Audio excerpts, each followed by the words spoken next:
ओम श्री गणेशाय नमः। हर हर महादेव। नमस्कार दोस्तों, आपका स्वागत है मेरे चैनल पर।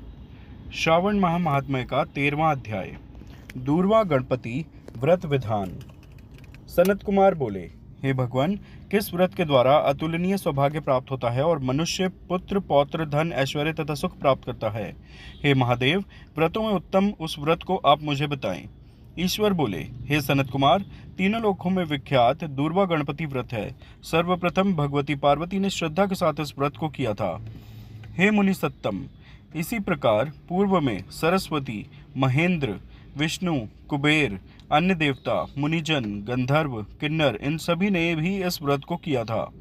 श्रावण मास के शुक्ल पक्ष की शुद्ध व महापुण्यदायिनी चतुर्थी तिथि को इस व्रत को करना चाहिए, क्योंकि उसी दिन सभी पाप समूह का नाश हो जाएगा।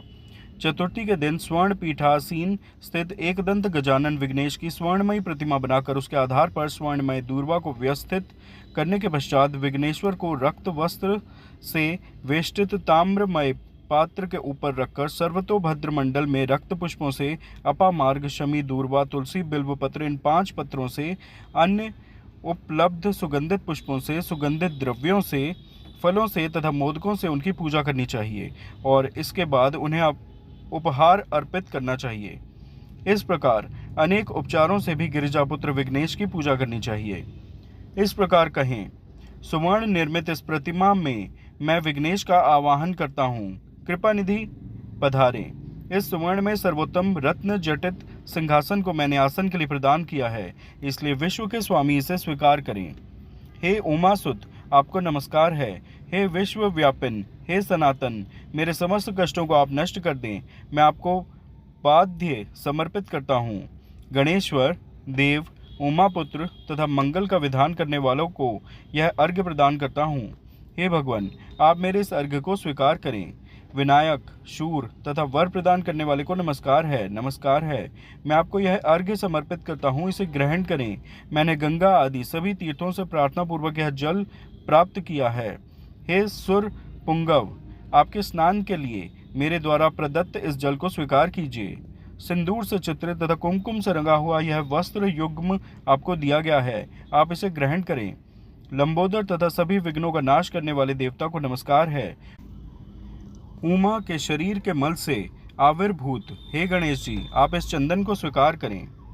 हे सुरश्रेष्ठ, मैंने भक्ति के साथ आपको रक्त चंदन से मिश्रित अक्षत अर्पण किया है। हे सुर सत्तम, आप इसे स्वीकार करें।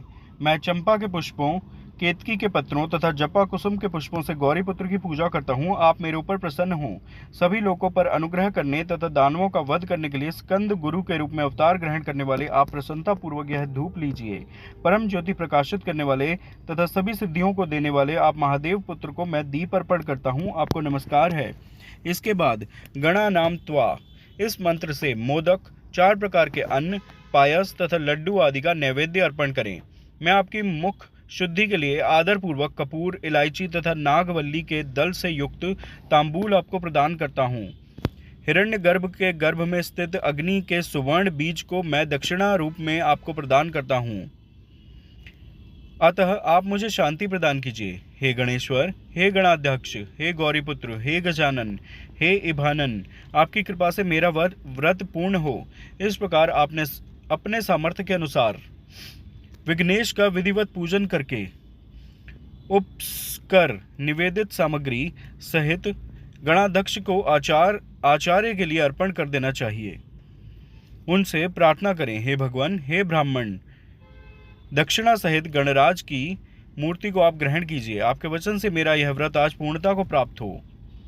जो मनुष्य 5 वर्ष तक इस प्रकार व्रत करके उद्यापन करता है, वह वांछित मनोरथों को प्राप्त करता है और देहांत के बाद शिवलोक को जाता है।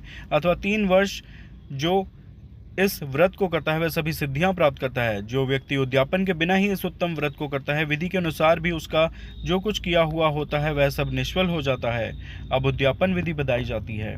उद्यापन के दिन प्रातःकाल तिलों से स्नान करें। उसके बाद व्यक्ति 1 पल या आधा पल या उसके भी आधे पल की स्वर्ण की गणपति की प्रतिमा बनाकर पंचगव्य से स्नान कराकर भक्ति तथा श्रद्धा के साथ इन 10 नाम मंत्रों से दूर्वा दलों से सम्यक पूजन करें। हे गणाधीश, हे उमापुत्र, हे अघनाशन, हे विनायक, हे ईश पुत्र, हे सर्व सिद्धि प्रदायक, हे एक दंत, हे इब वक्त्र, हे मूषक वाहन, आपको नमस्कार है। आप कुमार गुरु को नमस्कार है। इन नाम पदों से पृथक पृथक पूजन करें। पहले दिन अधिवासन करके प्रातःकाल ग्रह होम करके दूर्वा दलों तथा मोदकों से होम करना चाहिए। उसके बाद पूर्णाहुति देकर आचार्य आदि का विधिवत पूजन करना चाहिए और घट तुल्य थनों वाली गाय का दान अपनी सामर्थ्य के अनुसार करना चाहिए। हे वत्स, इस प्रकार व्रत करने पर मनुष्य सभी मनोरथों को प्राप्त कर लेता है। हे सनत कुमार, अपने प्रिय पुत्र गणेश के व्रत करने से संतुष्ट होकर मैं उस मनुष्य को पृथ्वी पर सभी सुख प्रदान करके अंत में उसे सद्गति देता हूँ। जैसे दूर्वा अपनी शाखा प्रशाखाओं के द्वारा वृद्धि को प्राप्त होती है, उसी प्रकार उस मनुष्य की पुत्र पौत्र आदि संतति निरंतर बढ़ती रहती है। हे सनत कुमार, मैंने दूर्वा गणपति का यह अत्यंत गोपनीय व्रत कहा है। सुख चाहने वालों को इस सर्वोत्कृष्ट व्रत को अवश्य करना चाहिए। इस प्रकार श्री स्कंद पुराण के अंतर्गत ईश्वर सनत कुमार संवाद में श्रावण मास महात्म्य में दूर्वा गणपति व्रत कथन नामक 13वां अध्याय पूर्ण हुआ। आप सब प्रेम से मेरे साथ बोलिए, हर हर महादेव, हर हर महादेव, हर हर महादेव। कृपया इस वीडियो को लाइक व शेयर करें और चैनल सब्सक्राइब करें। जय श्री गणेश। ओम नमः शिवाय।